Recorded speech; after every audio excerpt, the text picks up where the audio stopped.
오늘 하나님의 말씀의 주제는 성도가 누릴 복락에 대해서 제가 이틀 전에 하나님 제가 어떤 말씀을 마라나타에 가서 전해야 됩니까? 기도하기 마치기도 전에 바로 이 말씀을 주십니다. 무엇입니까? 계시록 우리가 22장 1절에서 3절 말씀인데요. 새 예루살렘의 모습입니다. 하나님께서는 당신의 택한 백성들을 구속하시고 새하늘과 새 땅에서 영생 복락을 누리기를 간절히 원하신다는 것입니다. 할렐루야. 우리가 무엇입니까? 계시록 22장 1절에 보니까 또 그가 수정같이 맑은 생명수의 강을 내게 보이니 하나님과 및 어린 양의 보좌로부터 나와서 길 가운데로 흐르더라. 광 좌우에 생명나무가 있어 12가지 열매를 맺되 달마다 그 열매를 맺고 그 나무 잎사귀들은 만국을 치료하기 위하여 있더라. 3절에 다시 저주가 없으며 하나님과 그 어떤 양의 보좌가 그 가운데 있으리니 그의 종들은 할렐루야 주여 보좌가 그 가운데 있으리니 그의 종들이 그를 섬기며 4절에 그의 얼굴을 볼 터이요 그의 이름도 그들의 이마에 있으리라. 아멘. 우리가 지금은 마지막 때인데도 아주 급합니다. 주님은 아주 급하다고 말씀하시고 지금 사람들은 육신의 것을 구할 때가 아닌 것 같습니다. 할렐루야. 우리가 성부시대, 성자시대, 성령시대, 교회시대, 지금 이제 환란시대가 이제 지금 이미 닥치고 있어요. 무엇입니까? 우리는 의의 세마포를 준비해서 주님의 나라 저 영원한 새 예루살렘에 들어갈 준비를 해야 된다는 것입니다.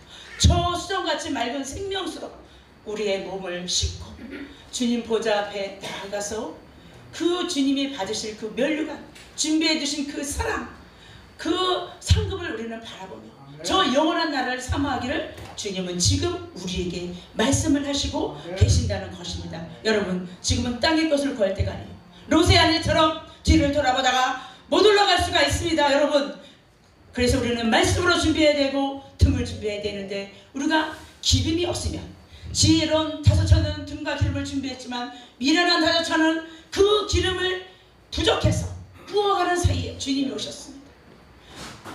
기름 좀 부어달라고 이 슬기로운 5천에게 부어달라고 할 때 이 지혜로운 5천은 무엇을 했습니까? 나도 쓰기에 부족하니 파는 자들에게 가서 사오라. 지금은 우리가 이 지혜로운 5천회에 그 준비된 상태가 있어야 된다. 내 기름 준비하기도 바빠요. 옆 사람, 나라, 이웃 누구 비판하고 판단할 그런 시간이 없습니다. 여러분들 내 기름 준비하기 바빠요. 우린 지혜로운 5천여 환열이 들어가야 되는데 말씀과 성령으로 우리 신령성전이 세워진 신부를 주님은 데리러 오시는 거예요. 그래서 우리는 조금 아까 첫 번째 강사님이 그러셨죠. 법대로 움직여야 된다. 성령을 충만히 받아야 되는데 하나님 말씀이 법입니다. 이 말씀대로 움직이지 않는 자는 하나님께서 반드시 심판을 하신다는 것입니다.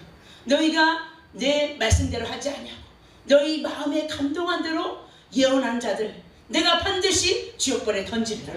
에스겔서에는 무서운 말씀이 있어요. 우리가 예언도 함부로 하면 안 돼요. 말씀이 다 예언이에요. 창세기부터 계시록까지 다 예언이에요. 이 말씀 속에 다 예언이 담겨 있습니다.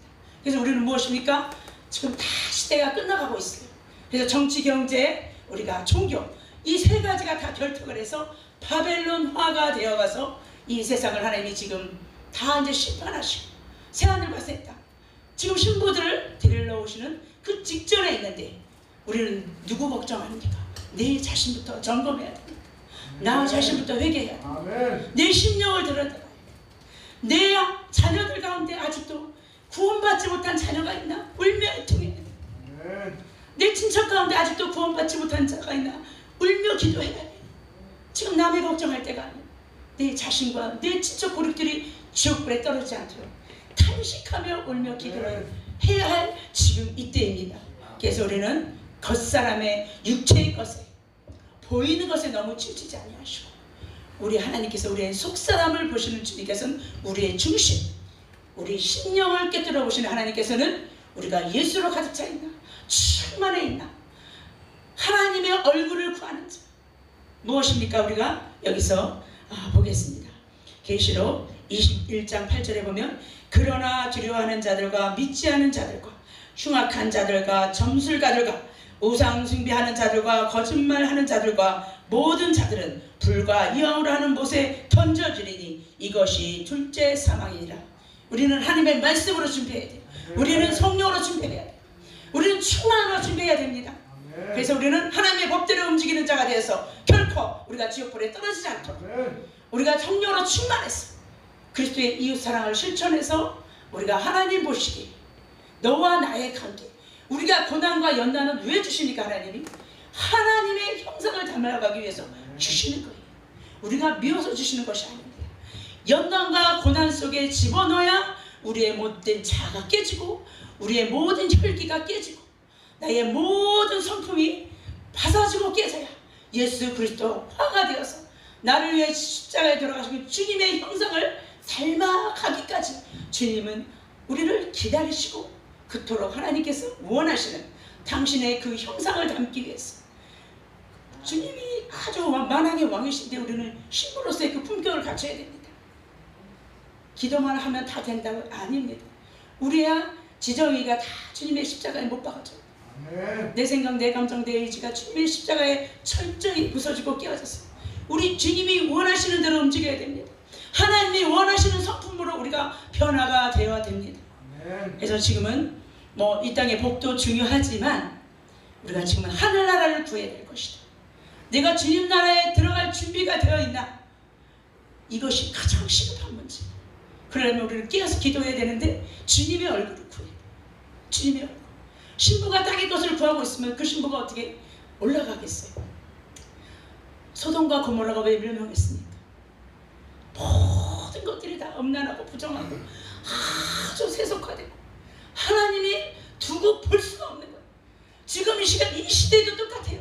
왜 우리나라에 이런 핍박이 있고 가난이 있고 기근이 있고 왜 지금 이 시대를 우리가 마주했습니까? 우리가 타락해서 그래요. 하나님은 내가 거룩하니 너도 거룩하라. 우리가 하나님의 거룩한 형상을 닮아가기 위해서 우리에게 하나님이 아프지만 몽둥이를 주시는 것, 때려서라도 돌아오라고.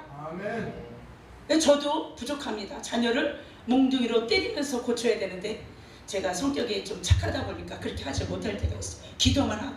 그래서 지금 그 문제가 굉장히 좀 후회스러울 때가 있습니다. 그래도 자녀 중에 목사도 나왔습니다. 기도해서. 그러나 하나님 보시기에 지금 아직도 믿음이 부족한 자를 위해서 제가 애통하면서 기도를 하면 너무너무 안타까운 거예요. 여러분들 자식 중에 돌아오지 못하고 아직도 충만하지 못하고 아직도 세상 것에 매여있는 자식이 있다면 그 자녀를 위해 기도해보세요. 얼마나 그 영혼이 피폐해져 있는가. 우리는 울며 애통하며 기도해야 돼요. 지금 남의 걱정할 때가 아닙니다. 내 자녀와 나 자신, 내 친척 고객들이 지옥에 가지 않도록 울며 기도하며 회개하면 됩니다. 지금은 이제 복음의 시대도 다 끝나가고 있어요. 그래서 우리는 무엇입니까? 정신을 차리고 거룩해져야 되는데 내 심령이 닦아져서 주님이 우리를 볼 때 올라가라. 그럴 때 우리가 들어갈 수 있는 그 나라에 들어갈 수 있는 저와 여러분들이 될 때에 우리가 이 마지막 시대에 살아갈 때에 우리 주님의 성령으로 충만고 하나님의 말씀으로 무장해서 말씀으로 싸워 이기는 저와 여러분이 될 때 하나님 앞에 섰을 때 우리가 정말 책망받지 않고 지옥불에 떨어지지 않는 저와 여러분들의 삶이 되는 줄 믿습니다. 할렐루야. 그래서 우리는 항상 주님 앞에 거룩한 자가 되기를 힘쓰시길 바라겠습니다. 더러운 자는 갈 수가 없어요. 하나님은 거룩하고 깨끗하신 분이기 때문에 거룩해야만 하나님의 얼굴을 볼 수가 있습니다. 무엇입니까? 우리가 하나님의 얼굴을 맞대어 본다고 했어요. 그 나라에 가면. 그래서 무엇입니까? 우리가 계시록은 사도 요한이 밤모섬에서 유배되었을 때 하나님한테 계시를 받은 내용이죠. 무엇입니까? 사도 요한한테 보여준 것은 일곱 교회 일곱 금요태 사이를 다니시는 주님께서 라오디게는 무엇입니까? 뜨뜻미지근하다. 너희가 세상도 아니고 주님도 아니고 미지근해서 내가 너를 토해버리라. 우리가 개인을 볼 때 내가 너를 토해버리라. 얼마나 더러웠으면. 우리는 깨끗해야 된다는 거예요. 우리가 라오디아 개인이 되면 안 되고 교회가 되면 안 돼요. 우리가 무엇입니까? 우리가 빌라델비아 교회 같은 거룩한 자여야 되고 십자가의 그 흔적이 있어야 되고 우리가 주님을 사랑하는 그 우리가 흔적이 있어야 돼요. 그 연단의 가정이 있어야 되고 고난의 흔적들이 있어야 돼요. 그러할 때에 내가 너를 시험의 때를 면하게 해준다는 주님께 칭찬받는 빌라델비아 교회 같은 개인과 교회가 되실 때에 이 마지막 때를 준비하는 저와 여러분들의 삶이 되시기를 바라겠습니다. 그래서 계시록 1장 3절에 보면 이 예언의 말씀을 읽는 자, 듣는 자, 그 기록한 대로 지키는 자가 복이 있다고 했어요. 무엇입니까? 볼지어다 내가 세상 끝날까지 너희와 항상 함께 있으리. 나는 알파와 오메가다. 그래서 우리는 하나님께서 우리에게 계시록 2장 7절에 보면 적그리스도와 거짓 선지자, 사단과 죄를 이긴 자가 먹을 수 있다 그래요. 그래서 그리고 인간이 선악과를 먹음으로 저주를 받아 고통 중에 있으나 새 예루살렘에는 저주 대신 축복만이 넘치는 곳이다 그럽니다. 그래서 우리가 새 예루살렘의 성에 들어가려면 우리는 저 수정같이 맑은 그 생명수 강을 사모하면서 저 하늘나라를 사모하면서 지금 하늘에 온전히 올인해야 될 저와 여러분들의 그 정말 영으로 깨어서 기도할 때라는 것입니다. 항상 하나님의 임재가 부어지고 성령의 충만한 가운데 하나님의 음성을 듣는 자, 지금 이 마지막 시대는 우리가 신부를 주님께서는 데리러 오실 그런 작업을 하고 계신다. 우리는 깨어 기도해야 돼. 맞을 준비를 해야 되는데 내 옷이 더러워져 있나? 나를 점검하는 저와 여러분들의 삶이 되시기를 바라겠습니다. 그래서 우리는 저 영원한 새 예루살렘에서 누리는 복락을 위해서 오늘도 내일도 영원토록 우리가 말씀과 성령으로 깨어 기도하며 우리의 입술을 아버지 복음화 되어서 한 사람이라도 정말 부끄러운 구원이라도 시킬 수 있는 우리가 전도자가 되어서 이 마지막 시대에 쓰임받는 저와 여러분들의 삶이 되시기를 바라겠습니다.